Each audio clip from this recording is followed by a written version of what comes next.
Good evening and welcome to the iGPFun Super Formula Lights League Round 9 that takes us to the Circuit Gilles Villeneuve in Montreal, Canada. I am Tom Cairns in the commentary position. Alongside me is Jim Cunningham, who will take us on a ride through this magical course located in North America. We're entering the final minutes of qualifying, so let's have a rundown on the latest championship scores following the last race at Snitterton 7 days prior. At the top, with the drop scores included, Brad Fulliger is on top on 247 points. It's Noah Farrell in second on 234. It's Tony Jimenez on 224, 23 points off the top. And it's Luca Ferroni a further couple of points back. And it's Mehmet Taski in fifth on 203. It's Scott Taylor, Ludwig Manson, Robert Ridgway, Scott Haddock, and Kuji Ito rounding out the top 10. And it's Denny Cornu in 11th place, Eddie Amos in 12th, and it's Johan Annette, Justin Fields, Adam Telsma, Jerry Bull, Antoine Holstein, Dorian Arroyo, Andy Flynn, Krish Patel, Andrew Harris, Alexei Yukish, Albert Harari, Stefan Dodderer, and Nguyen round out the top 25 point scorers in that respect. We've got 4 rounds to go, including this one here in Canada. The remaining venues we go to are at Suzuka, Long Beach, and Imola, Italy.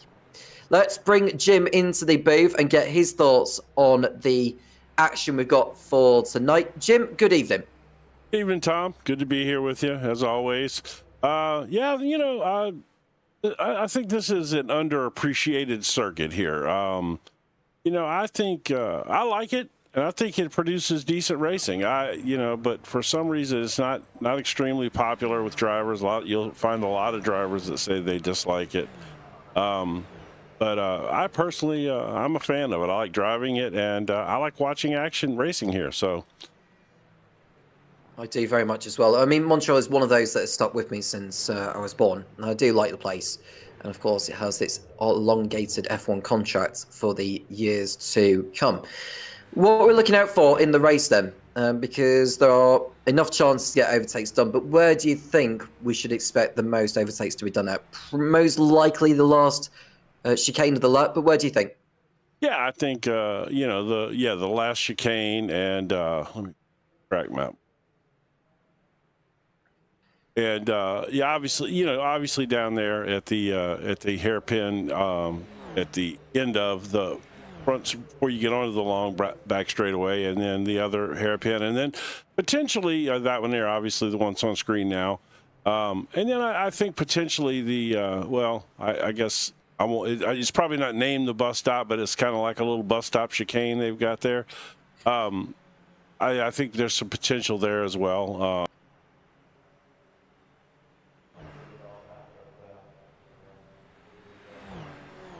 And to our understanding with the briefing for tonight, there is no overtaking for the first 7 corners and no going 3 wide throughout the opening lap. Once they go through the first lap, which is one of the shortest of the season, then overtaking 3 wide, or how many times they could do it, is when it all very much starts. There are a lot of drivers we've got in the session, 50 in total, including Scott Haddock, who has not posted a lap time so far, but we've seen from him in the past, particularly in Watkins Glen a couple of weeks back, where he was able to come through and finish very, very strongly. He'll be another one of those to look out for tonight. Brad Fulliger, the championship leader, is currently fastest on a 1 minute 27.2. 700ths of a second faster than 4-time race winner this campaign, Johan Annett, including the last 2 in Snitterton and Watkins Glen. He'd also won at Interlagos and Mexico City. Johan Annett with a challenge on his hands to take the title this season, even though he's the most successful race winner this campaign.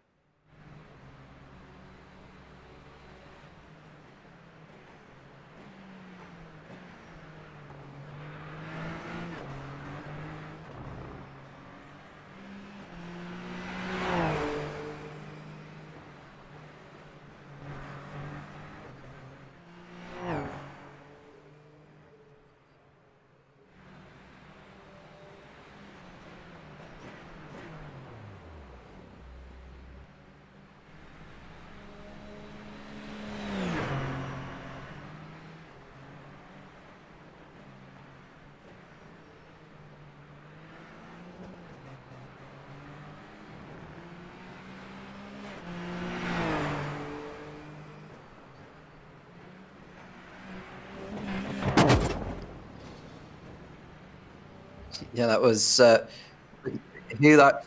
I didn't quite pick up who that was. I think it was Scott Taylor that just slid into the barrier at turn 4. For your information on how the point system works, 43 championship points are on offer for the race winner. Then he's 42 for second, 41 for the third. And it's a point difference for every position downwards from there. There was something else I was going to mention on top of mentioning the points, but that has dropped away from me, unfortunately. So hopefully it'll come back again in due course. But we are reaching the end. Yeah, of course. It'll come back to me at some point. We are riding on board here with Vincenzo Tomina, who's coming towards the end of his final lap time. We are, well, it's gone past the 30-minute mark, so the checkerflag will be out for these drivers to make one last attempt to improve their grid position. It's just the one race. It's essentially a sprint. And we'll expect to see a lot of action all the way through, because we do expect a few to perhaps come up through the field and put on a good race for those who are attending. Oh yeah, it's come back to me now. So Slims34 is coming in saying good evening. Hello to you, sir. WP Not saying think we've just lost Jim's audio. So we'll get Jim onto that in due course. That's very weird. You did lose my audio. Wow. Okay. Well, I don't know what happened there. It just the mic just kind of turned off on its own. Sorry about that. Anyway, the part you missed was probably the most brilliant commentary that you would have ever heard in your life. I hate that you missed that. Well, we're going towards the end of qualifying. Drivers just heading over the final sets of drivers, and then we'll hopefully the game itself will transition into the race session. Once it does so, we can run down on the 50-car field. Don't trigger. They'll be coming into chat, crucifying you. Can't say game. The sim. All right then, sim. There you go. Is that going to go in your strong language list then, Jim? Am I taking it? Oh, absolutely. That's definitely strong language. They'll literally crucify you for that on the interwebs. Let's come away from that then. Brad Fulliger on pole position, Johan Annett alongside. It's Jonathan Corarella in third place, and it's Max Bartolotta in fourth place, if I can get my words out. Robert Ridgway fifth, and it's Ludovic Ranson, Noah Fau, and Yunus Amal in fifth, sixth, seventh, and eighth. Tony Jimenez and Andy Flint running out the top 10. Chris Patel and Luca Ferrani are on row 6, followed by Mehmet Taski and Sunday David Dehal on row 7. Stefan Dodderer and Simon Fessi on the 8th row, followed by Patrick Williams and Denny Cornu on row 9. Vincenzo Tomina and Clark Williams round out the top 20, followed by Scott Taylor and Jerry Bull. Loris Baylor and Bahidin Ayan on row 12. And Guyan and Harry Seston on row 13. And it's Justin Fields and Eddie Amos on the 14th row. John McKenzie and Albert Harari running out the top 30. Then it's the Japanese driver Kuji Ito and Darren Makavunga on the 16th row. Nathan Rosso and Marcello Caruso on the 17th row of the grid, followed by Stu Milne and Philip Tassi. Donald Kalka and Paul Destelli on row 19, and it's Adam Telsmer and Filippo Chesi in 39th and 40th places, respectively. Dorian Arroyo and Philip Lucas are on row 21, and it's Patrick Rowlands and Richard Van Veen next up, followed by Linus Malm and Jose Gill. Giovanni Malaro and Noel Richie Robinson on the 29th row, or 24th row, I should say, on the grid. Scott Haddock and George Taylor, who we hope to see make his way onto the grid. 15 seconds till lights out, Jim. What are you looking for?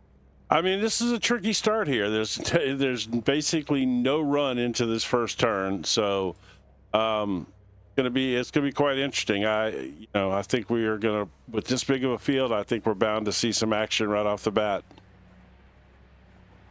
Here we go then for this latest chapter, round 9 of the season, entering the final third of the season. Lights on, lights off, it's go in Montreal. Brad Filliger cuts across on Johan Net off the line, but there's mayhem at the midfield, and there's plenty of cars spinning around, bouncing on top of each other, and I wonder if there may be some form of stoppage to that, because so many were affected by that.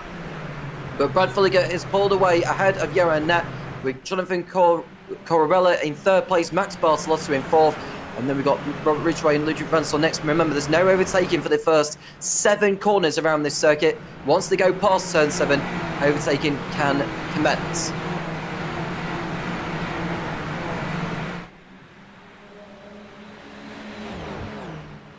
See Brad Filliger in P1, and it's Johan Net in 2nd place, Jonathan Corarella in 3rd, coming out of turn 9, and there we see the leader who we're focusing on, Brad Filliger, towards the hairpin.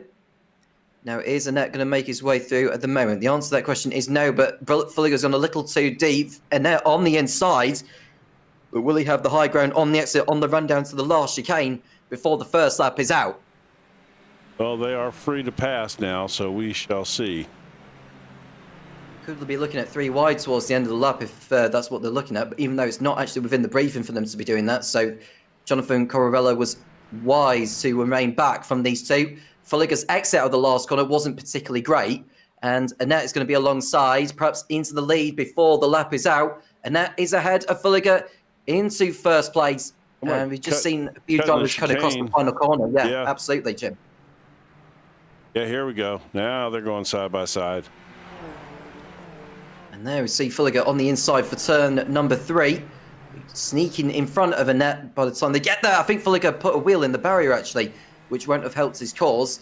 But that first lap, Jim, was not without the carnage we had at the back. Oh, that was a mess. But you just knew it was going to happen with 50 cars on the grid and that tight turn coming right off the start-finish line, or the start line there. You can see the top 2 right on board with the driver in 3rd place, Corarella. And then we've got Annette and Filliger fighting amongst each other for the lead. And there we see Annette on the inside of Filliger into the hairpin. And Filliger didn't even fight that one, really. He's probably thinking more about the back straight wheel, make the most of the slipstream. It is quite effective with these machines. We are looking at your top 3, and behind the top 3 is Max Bartolotta, who was tussling with Johan Net for the win at Watkins Glen a couple of weeks ago. I wonder if I missed a paint file update here. That's not Brad Filliger's regular livery at all. I'll check on that here in a second. Well, I just saw an incident further back, actually. Stefan Dodderer got involved in an incident. I think Luca Ferrani is also has taken some damage in all of that. Yeah, there's Ferrani right here. Let's see what happened with Ferrani.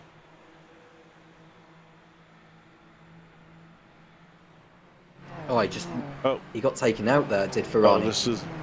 Sorry, the paint files are re-updated. Yeah, that was a horrible angle. Let me.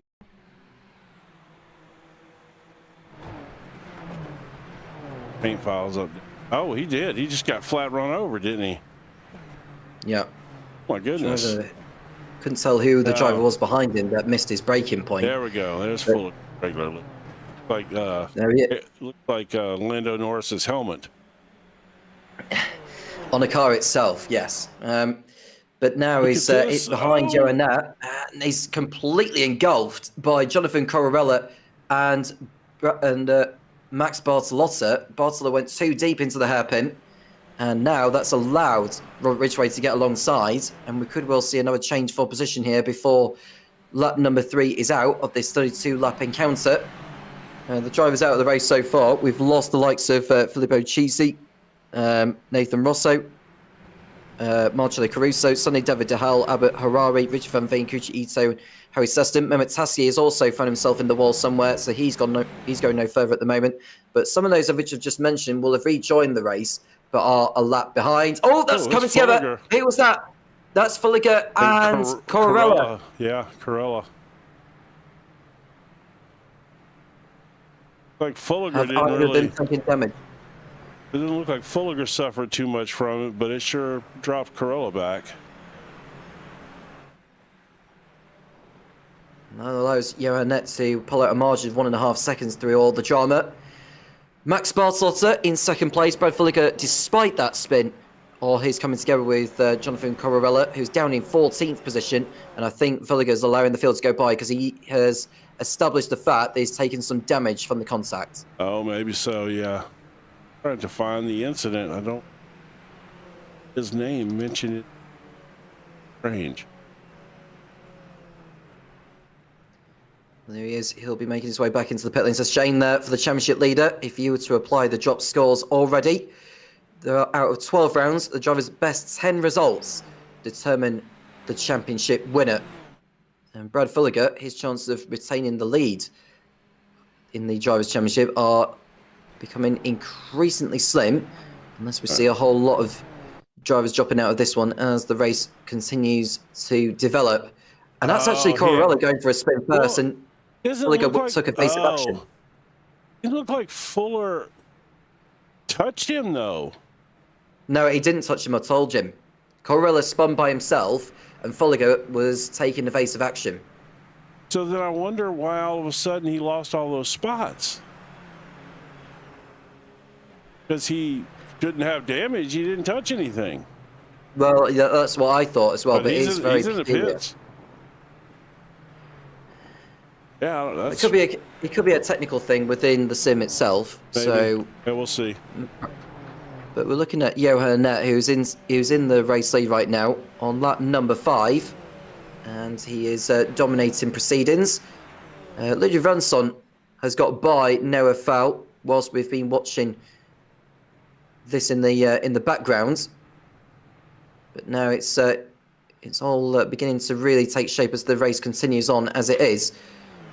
We'll go back to live images in a moment as well, whilst we are seeing the midfield continuing to dice it out. Noah Farrell's in 5th place behind his countryman Ludwig Ransson.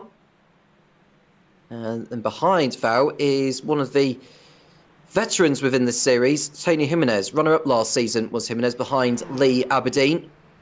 But you can just see Farrell able to outbrake Jimenez on this occasion at the last chicane, and he's able to retain his 5th place.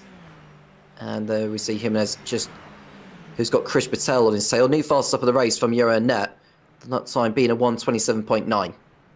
Oh yeah, that's not surprising. He's out there in clean air and no pressure on him really. He's got a 2.5 second lead right now, so he's out there making laps. Well, lap 6 out of 32. It's so far so good for Johan Nett at this moment in time. Yeah, he's come out nice so far on this, the way this whole thing worked out in the beginning for him here, the first few laps. And Corarella has made his way back into 11th place, whilst Fulliger, with the damage that we initially thought he had been suffering with. Oh, that's a spin for Fulliger. Yeah, That is, oh, that's a bad spot. Oh, It's a now. bad spot to have a spin. Oh. Yeah. Oh dear, oh dear. So hard to tell on that relative in the car too, man. People say, "Oh, just look at your relative." Yeah, it's so hard to tell. Yeah, he's got to wait for the traffic to go by. He did well. He did well. He kept it on that side of the track. That was he actually executed that very nicely. Cover from that, but unfortunately, it went from bad to worse. He's still down in 41st place right now, but oh man, he's miles back. That's going to be a rough day for Fulliger for sure. Absolutely, and he's down a lap on a lot of the field there. You just saw Eddie Amos go past him. Yeah. He's in 31st place. Yeah, that's exactly. He's lapped down to 31st place right now. In a bad situation for sure. Cut away to Lydia Vansmont. Looks like it's going to fall. This is going to fall right into his drop score. No, hard not to it. Antonio Jimenez is doing his best to keep himself in the championship fight.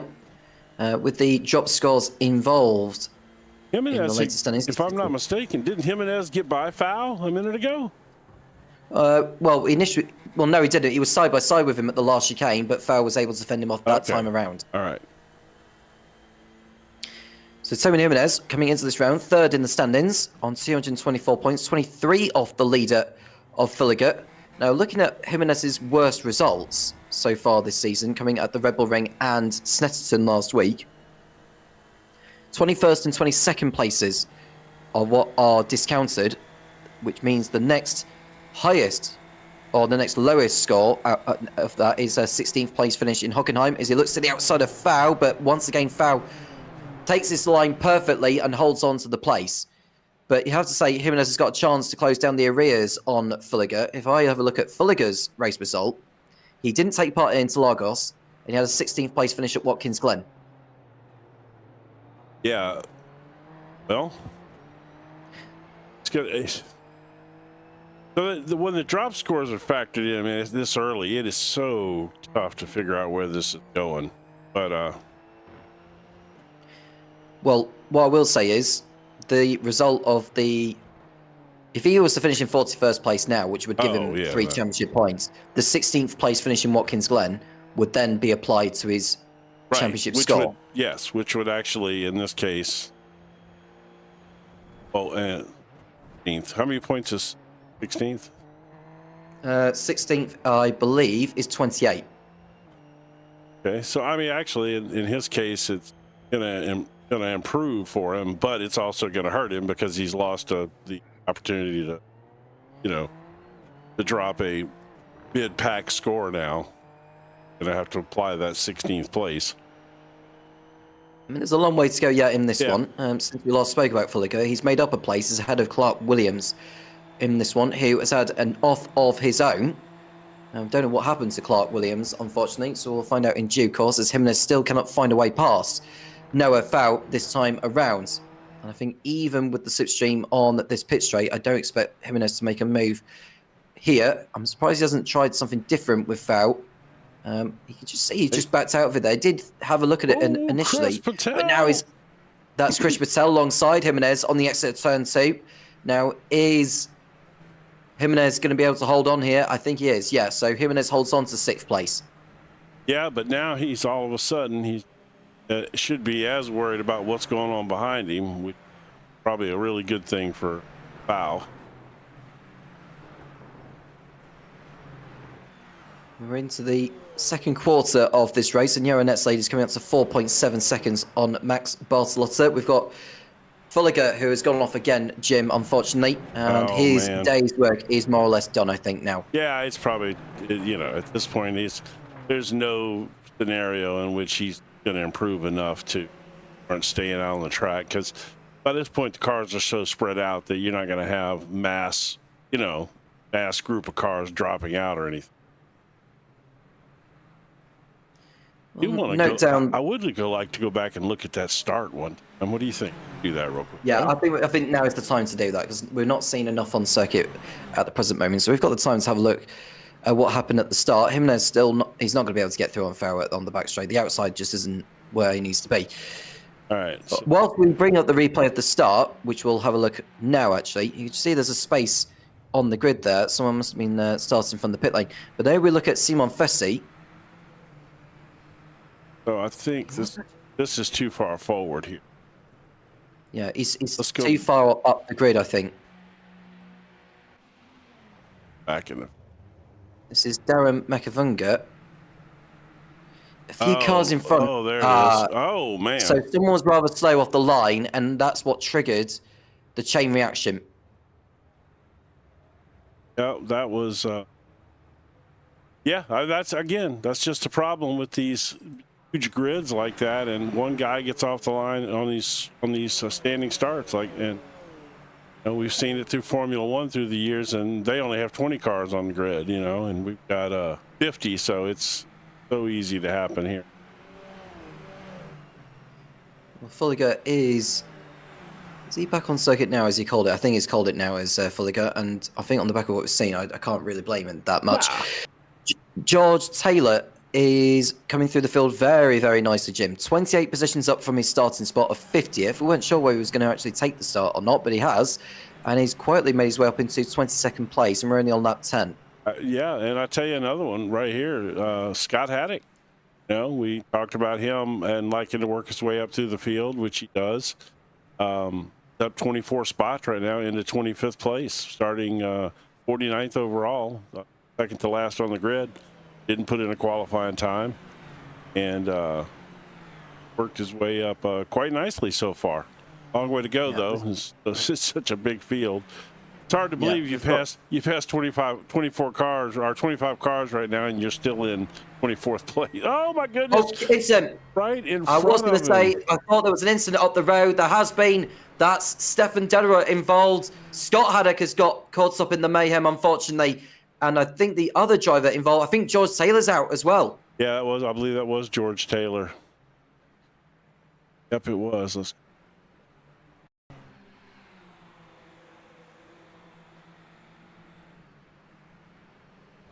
So I think it's probably going to be, oh yeah, there we go. It's Taylor spun, Dodderer hit him, and then, yeah. Oh, I don't know who that was that snuck through there, but that was a fine piece of driving. I think that was Donald Calcutt who got through the chaos. That was impressive. So that's another few drivers out of this one, unfortunately. I think from what I've seen, Brendan Ian had been involved in an incident of his own, and he went back to pits. So he is down the order. There is Jonathan Corarella, who is coming back through the field nicely. He's got by Chris Patel into 7th place. Jimenez and Noah Fowl now are up to 5th and 6th. It's been a good recovery drive. And Fowl and Jimenez are still, well, they've actually separated now in their own tussle. So that battle's died down. Further back, there is Corarella and Chris Patel in 7th and 8th. Behind Patel is Andy Flint, who so far in this one has made up one spot from his starting place.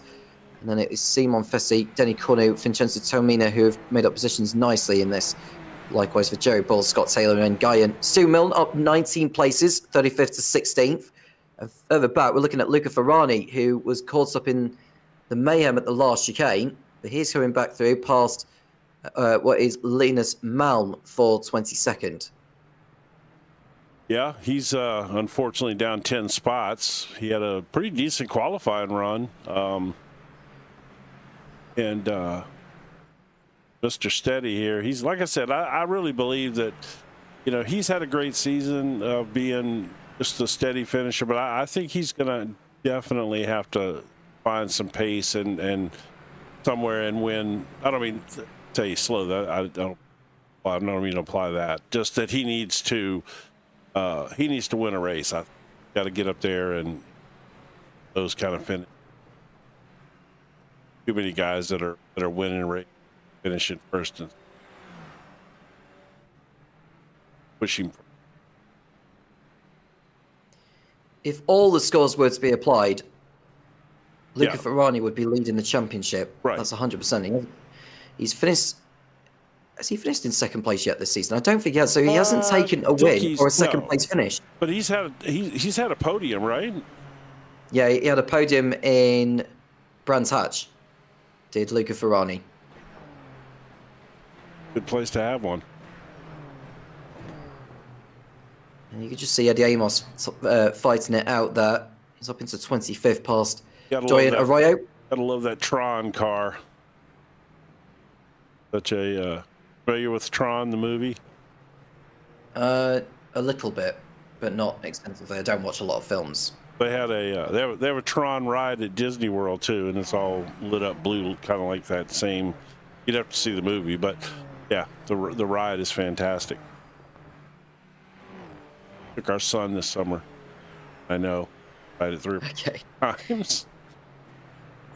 All right, let's see what we got going on. We had a little battle here with Cornu and Fessy and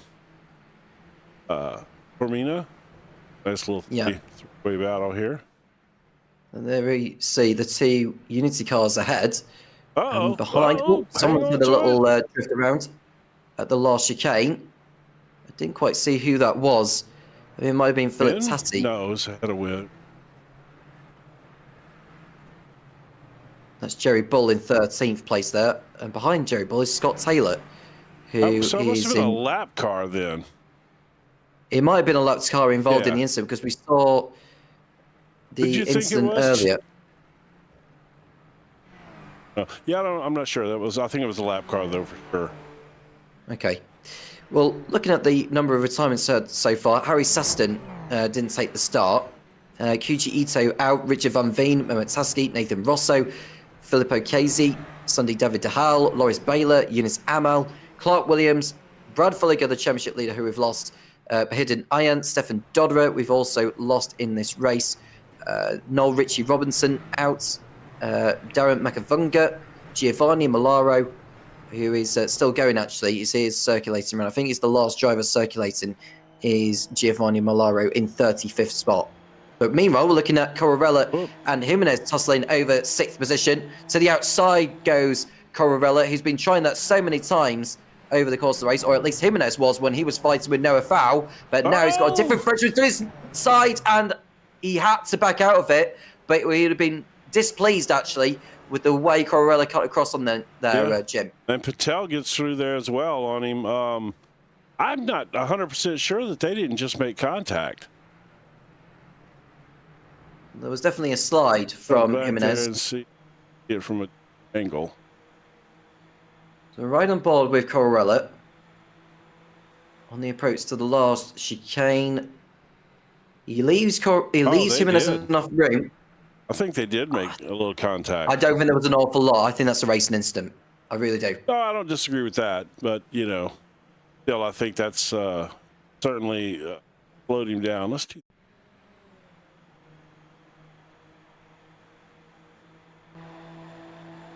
Tell us when we get there. The last chicane? No, maybe not. No, I think there was a little bit of contact, Jim, because you just saw Jimenez's front left lift off the ground. It was almost like a bump he got from Corarella. So I think there was contact, but I still stand by the fact that there was nothing Corarella could have done more. Yeah, no, he gave him the room. So as long as, that's a fair pass. That's the way you do it. So. Well, looking at the gaps on the road, just updated again. Euro Net's gap to the field is now increased to over 8 seconds. Next, Max Bartolotto in second. Robert Ridgway has done well to get up into third position. We've got 3 French drivers in the top 6. Ludwig Ranson, Noah Fowl, and Jonathan Corarella all in those positions. Chris Patel, Tony Jimenez, Andy Flint, and Simon Fessy running out the top 10. And then we've got more French drivers. Well, I say more than French drivers. We've actually got 6 French drivers in the top 12, 7 in the top 14. We do. Wow. I want to say, Vive la France. Yeah. C'est la vie, as they all say. Wow. Yeah, Scott this is heavily dominated by French. Well, I guess this is a French-speaking part of Canada, isn't it? I think it is, yeah. I mean, Montreal is located in I'm trying to think whereabouts in the regions of Canada Montreal's is I want at. to say it's on the eastern side, I think. Never been to Canada, so, well, right across the border. I've never really been to any. Scott Haddock is running in 28th position after the crash he was involved in earlier. At least he's not giving up by any means. He's got a lot of ground to make up there. He is down a lap on the leader, Johan Annette. But you just never know with incidents later on in the event that could help with his position in this. Now, looking at the other championship contenders that could make a difference, Noah Fau, who is running in 5th place ahead of Jonathan Collarella. Now, his worst results this season have been 33rd in Interlagos and 15th at Brands Hatch. So he's definitely on course to increase his score considerably, given the fact that we've got 3 more races to go, as we see Jimenez lose another position to Andy Flynn at turn 3. And that almost allowed Simon Fessi through at virtually the same time. And there goes Simon Fessi, past Jimenez at turn number 6. I think he's got the move done here, Jim. Jimenez is really beginning to struggle. Is that his tyres going away? I wouldn't think so. Not this early in the race. Jim, I'm going to cut across you. Sorry, yeah. I'm going to cut across you because Bartolotta, who was running in 2nd place, has fallen down the order, and there's also slowdowns for Noah Fau and Jonathan Corarella. Let's see what happened here.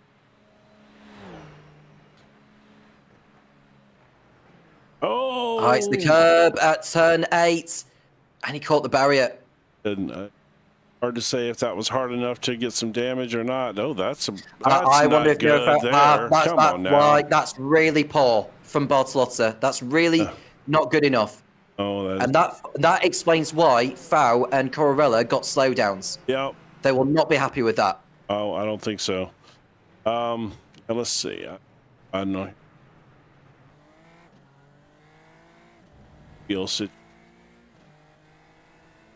Does not look like his front end was tore up too bad. No, it looks just about all right, I think, for Bartolotta. Wing is still in place, so maybe no harm, no foul. But yeah, those slowdowns that were handed out because of that were not good. That re-entry was not the best I've ever seen, for sure.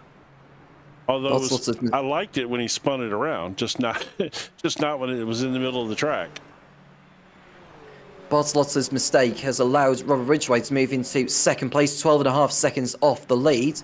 Ludwig Vanson is the first of the French drivers now. He's in 3rd position with Noah Fau, who had to lift off with that slowdown by running off the circuit when Bartolotta was rejoining him. But he's kept hold of 4th place. Going back to the topic of Noah Fau before I interrupted you, Jim. 33rd at Interlagos and 15th at Brands Hatch are his worst results. With the way things are going, a 4th place finish, giving him 40 championship points, would help him go into the championship lead as it stands. Yeah, it would indeed. Oh. Well, through the last corner, he's just lost the position to Jonathan Collarella, which is no surprise, really, because Collarella will be seething in his crash helmet following the spin he had earlier when he and Brad Fulliger had gone off at this corner of turn 1 and 2. And he is now up into 4th place and chasing after his next compatriot, Ludovic Ranson. Yeah, and I mean, he was having a good run. He was plenty fast, and he still seems to be that way. Battle shape, I pray. Turn 6 we are here with Andy Flynn. Now, looking at the Canadian drivers in the field, Adam Talsma running in 20th position. He's actually having a decent race so far, is Adam Talsma. No incidents he's been involved in, as far as we are aware. And he's having a really, really good go of it. I want to see what are his best results this season, because I do like looking at underdogs and dark horses, and I do like to see an underdog perform well in such racing like this one. Let's find where Adam Talsma is on the standings. So just bear with me for one moment while I do find, because there's so many names on this championship list. It's almost like running through a supermarket aisle at Walmart or somewhere like that. I've never been to Walmart myself, but I'm sure you know. I was going to say, what do you know about Walmart over there? You don't know Walmart. Well, we do have like supermarkets, which the aisles of them can be like so humongous.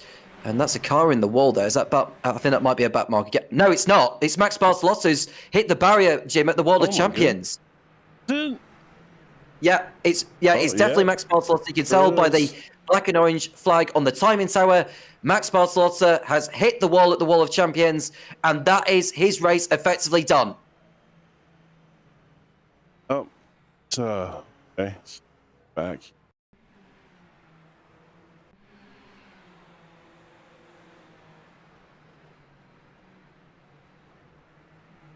He ran into someone. Yeah. He ran into the car ahead. I think that might have been. He's had a rough night right there in that area. That's 2 crashes right there in that general vicinity right there. It was Chris Patel, I think, Jim, that he ran into, and that contact had knocked the car off Gilter, and he went into the barrier. So that is race over effectively for Max Barcelotto, and that's a terrible shame. We're now looking at the fight involving Chris Patel, who has got Simon Fessi, Andy Flynn, and Tommy Jimenez snapping at his heels. A bit on the way down towards the last corner on lap number 21. These laps have flown by. They really have. It's such a fast track, though. You know, I mean, they're ripping off these laps in a I guess minute 28, minute 30. So but it does seem fast, doesn't it? Home of the Canadian Grand Prix since 1978, as we see another driver go for a spin at the last corner. Didn't see who that was. Might have been it was a yellow liveried machine. Might have been a back marker. Yeah, I think it was. Yeah.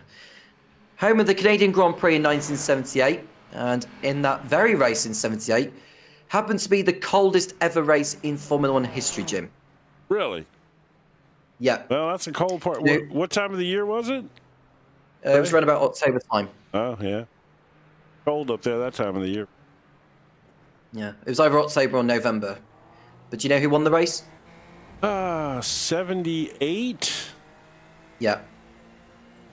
Let's see. I guess I'm gonna. This is probably. No, oh yeah, his name slipped my mind now. The Ferrari driver that got burnt. Come on. James Hunt and what was the name slipping my mind right now for some reason? The Ferrari driver that got burnt at Light. It's not him, Jim. No. No? Oh. 8. Jackie Stewart? It's not Jackie Stewart. It is Gilles Villeneuve. Ah, well, of course. That's right, huh? That was his only win here, I believe. Yeah, one of 6 victories he achieved in his Formula 1 career. The first of those coming up the season finale in 1978. Right. Isn't it funny? He only has 6 victories, but the way he's regarded, if you hear people talk about him and there's, whatever documentaries or whatever, you would think he was a 3 or 4 time champion the way he's talked about. But in reality, it was just a 6 victories, but clearly was fast, but just had an interesting career. You being a historian like that, all that kind of stuff, but he's talked about in a regard that you think he's had a lot more than 6 victories. And so we are close to the end of this one. Well, we've got 10 laps to go at the end of this. Philip Lucas has been overtaken by Vincenzo Telmina. I wonder if Lucas picked up some form of issue where he just ran a little wide. Further back, I think we saw another overtake from Luca Ferrari, who's now in 20th place past Patrick Williams. The next driver for Ferrari to chase is Adam Talsma, who's a little further up the road. Philip Lucas with another lockup. I think once Talsma is disposed of, I think Ferrari can still have time to go after the likes of Lucas, Tomina, Tassi and all that. So it's not done and dusted yet for Luca Ferrari as far as his race is concerned. But Yarrow Net's lead, Jim, 17 seconds now as we watch a fight going on ahead of Ferrari, unless it was a back marker that was getting out of the way. No, it is Philip Lucas and... No, I think it is a back marker, actually. Yeah, so I take my word back for it. Yeah, the Towles was up there in between them, but mark. That's the problem at this point. We got a few of those sprinkled in the field too. That back marker's been able to unlap Talisman. I wonder who that was that just got by Talisman, Jim. It's difficult to see on the chat the chat map who that was, but he has just got by him to unlap himself. Now Luca Ferrani is doing his best to dispose of Talisman very, very quickly and get on with his own race.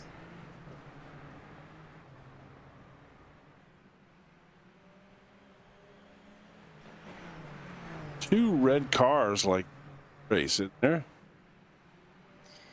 Well, I'd like to think there's more than two, Jim, considering all the different liveries we've got. No, I'm saying two cars with that same livery is what I mean.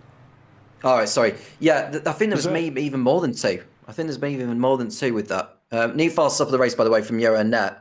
Even on the tyres that he's on, 1:27.5, and he's half a second faster over Robert Ridgway, who just posted his personal best lap. Well, that car at this point is getting lighter and lighter with fuel, so it wouldn't surprise me at all to see him. And he's not pushing his tires hard. I like it, but probably want to see racing action. What happened here? This is Giovanni Malaro. He was a long way back earlier. And he's still a long way back. He just locked. Well, I'll give him credit. Sacrificed his own tires to not hit whoever that was in front of him. I think he was the one that had that spin at the Wall of Champions, Jim, but survived. But he's okay now. Oh, yeah, maybe. Ferrani in 19th position, getting by Adam Talisman. Simon Fessi is under attack from the American Andy Flint, who apparently is nicknamed as Maverick. Maverick, yeah. Which is understandable because I think Andy Flint is the kind of driver who wins or spins. That is probably an accurate nickname. Obviously, for those of you who don't know, there's many people who don't, but of course, named Maverick from Top Gun. Yeah. Tom Cruise's character from Top Gun, of a reckless, great but reckless pilot. And we just see Flint again, a good run. He got good drive out of the last turn. Did the American? He's going to pull alongside Simon Fessi. Does he go for it? Sure, he's got to commit to that corner there, really, and really outbrake Fessi on that occasion. But having said that, Fessi would have had the inside line for turn 2 anyway. And Fessi remains in front. Corarella is still going after Runson. He's got the gap down to 3.1 seconds. So the fight for the final podium spot, or even for second place for that matter, is still alive, entering the final quarter of this 32-lap race in the iGPFun Super Formula Lights League at the Circuit Gilles Villeneuve, Montreal, Canada. And Johan Net, who's on course for win number 5 this season, and that result is going to propel him up the championship order. There's no doubt about that, with the drop scores included. He was 13th coming into this. His worst results so far have been a non-participation and a 49th place finish at the Rebel Ring. Now, the next worst result is Brands Hatch, or Hockenheim, sorry, with 37th. The problem is there, he's got, that's about as bad as you're going to get. He really doesn't have any more drops left because those are about as bad as you could get for 2 drop scores, so he's, whatever, Flint's in the wall. Flint in the barrier. And that is a terrible shame for Flint, who'd run so well. Oh, I tore it up too. Immediately towed it back to pit. Yeah, that's That's heartbreaking. Yeah, that's tough. And just to look further into Annette's results, it's labelled in red, actually, saying that he didn't actually finish. So he wouldn't have scored points for that, Annette. So, in actual fact, there are 4 races this season where he hasn't scored. All of what he has scored have come with wins. So this is very much a Jacques Villeneuve territory in 97, Jim, if you remember that. Right. Yeah, look at him. That curb threw him right at the end of the ball there. Well, so, lost Maverick.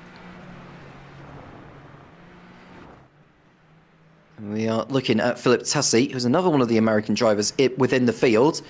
And it's got another American driver of Vincenzo Tomina, who's gone up into 15th position as a consequence of Andy Flint crashing out. Another new fast up of the race from Johan Annette. Going to keep happening. 127.5, which is going to keep happening. I perfectly agree. He is coming up towards back markers. The next driver he's going to be lapping is, I think it's Scott Haddock. We are seeing more drivers having issues down the field. Andy Flint, I think, Jim, has rejoined the race. He did, yeah. And he's still on the lead lap. Another little inch. This is Giovanni Malaro, and this is not his first mistake of the race. He's allowed Luca Ferrari to go by. Oh. But he didn't leave sufficient room for the car behind who tried to get through, and that was enough for him to end up in the barrier at turn 7. Yeah, I'm not sure who that was, but I don't know that, say, he put enough room left there. You know what I mean? Like, that was kind of a little bit of a sin there from the second car. Malari's race is done for now, at least. Scott Haddock is running in 25th position, is on the lead. Is he on the lead lap? Yeah, no, he's not, actually. Well, yes, I think, isn't he? I think he's about to be lapped, if I'm not mistaken. Well, I'm just looking at where Yeronet is around the circuit, and I think he is. He's already lapped Eddie Amos in 21st place. Oh, the next driver to lap for him is Patrick Williams. All the way up to 21st place now. Wow. Giovanni Malaro's retirement there is another one for him to drop out of. Justin Fields hasn't gone any further either. He stopped a few laps ago. That's I think that's a net right behind him there. Yep. And Williams has got a fight of his own, so I don't think Euronet will want to get too close to the Telsma Williams battle here. And I think Telsman just let Williams. Yeah, 4 laps to go off this one. Telsman just literally let Williams go here. I think he knew that Williams was going a lot quicker than he was, and he wanted to play it safe. I'm trying to figure out if that was Williams that got in there and sent Malaro packing earlier. Like the same livery, but I'm not sure if there's more than one of those. A lot of these guys are teammates that run similar liveries. Luca Ferrari in 18th position. He's got time to go after Philip Lucas and Philip Tassi, but he has to make sure he doesn't get lapped, otherwise he'll have one less lap to chase after those two. Yeah. But it's been quite a recovery drive from Luca Ferrari. I've been punted off earlier at the last chicane in the opening stages. Barring a mistake, I don't think Verani's making any more spots up. Practically 8 seconds behind Lucas with three laps to go. He's on his 28th lap at the moment is Luca Ferrari, because Johanet, who's only not too far behind, he's on his 29th, so he's got a little bit more time. He does, yeah. Luca Ferrari. So I would probably say, given Ferrari's genuine pace compared to these, that he's not used to fighting, I think there is a chance he will catch up to them before this race is over. You can see the gap is getting down to 7.7 seconds. There's a spin at the hairpin. Don't know who that was. That was Jose it was a back marker, Gill. I think. It's Jose Gill. Yeah. Yeah, he's a lap down from Luca Ferrari's is Gill, so that's not a position made for Ferrari that time around. Yeah, I mean, that's a common hairpin type spin right there. Good recovery, didn't hit the wall. No harm, no foul there. This track can be tough to drive. You kind of forget. Like it's been a little while since I've driven it, and you kind of forget until guys spinning and stuff, and I remember that. That is tough, right there. Closest battle we got on track right here, Jimenez and Fessy for 7th and 8th. Fessy is he's got Jimenez in his gearbox. He was determined to make up some positions. 3rd in the championship coming into this one, Tony Jimenez.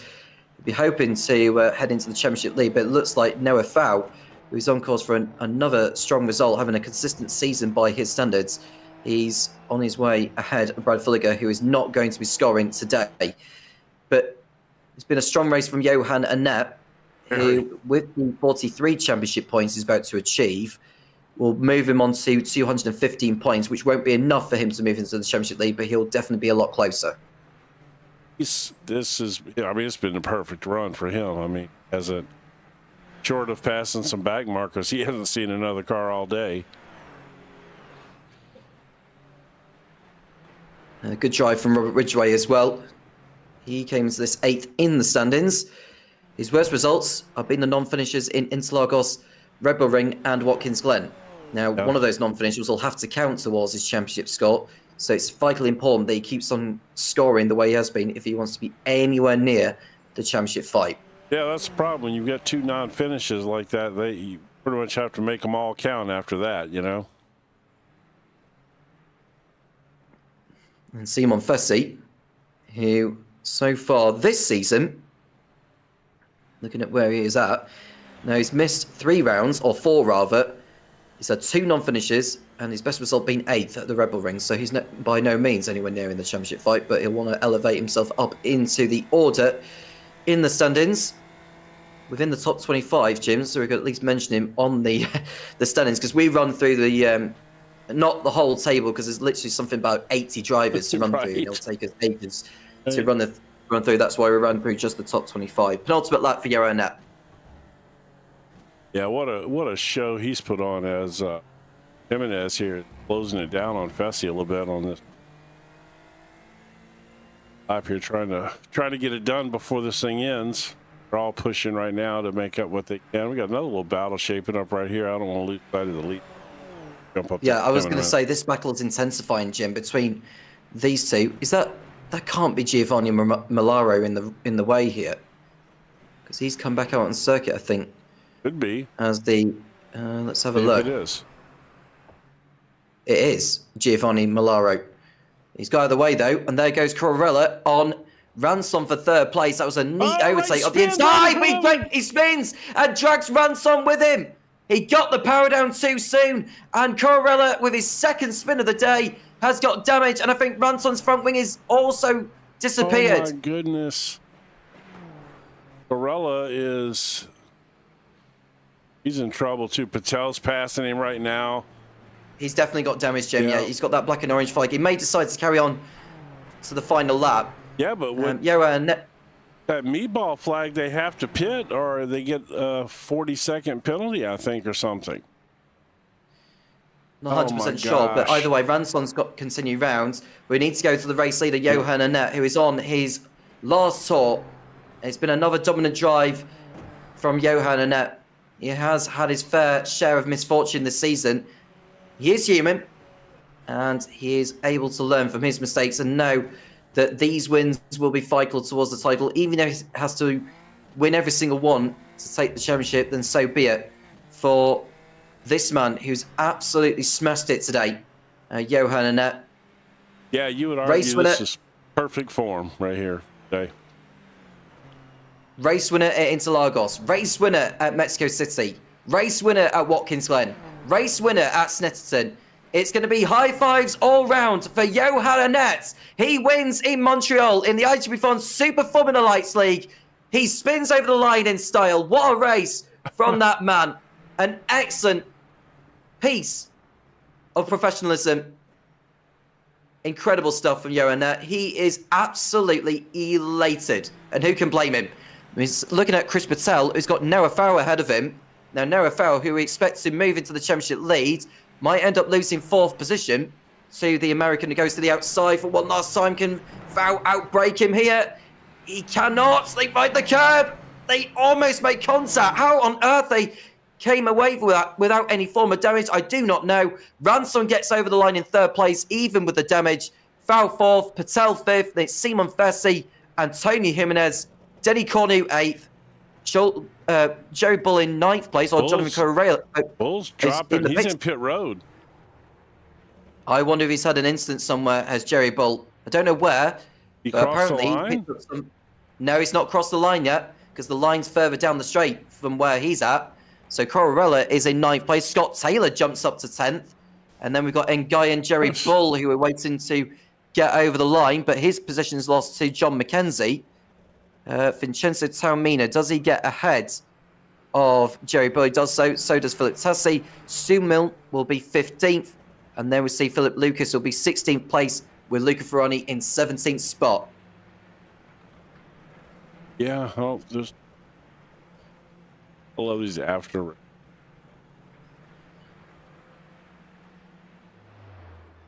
So, yeah, what a race for Johan Annette, man. I mean, just everything that you hope for. Hey, literally did not have to, after he took the lead, did not have to pass another car, not have a fight. He just and a few well, I say a few, 20-something back markers that he had to pass along the way. But besides that, he was free. And let's run down on the race result after a thrilling encounter here in Montreal. Johan Annette is the race winner. And it's Robert Ridgway with his best results so far this season in second. Ludwig Ranson, even with the damage, crossed over the line in third place ahead of Noah Fowler in fourth, who moves into the championship lead. Chris Patel fifth. Simon Vessi in sixth place. And it's Tomin Jimenez, Denny Cornu, Jonathan Corrella, and Scott Taylor rounding out the top 10. Enguy in 11th, followed by John McKenzie. Then it's Vincenzo Taormina in 13th, Philip Tassi 14th, Stu Milne 15th, followed by Philip Lucas and Luca Ferrari in 17th position. That's his worst result of the season so far.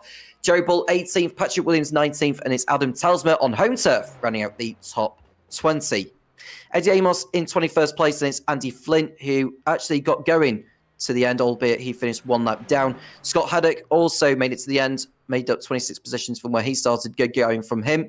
Dorian Arroyo made it to the end. Likewise, Linus Malm in 25th place. Albert Harari, 2 laps down in 26th. It's Paul Distelli and Patrick Rowlands, who we believe made it to the end.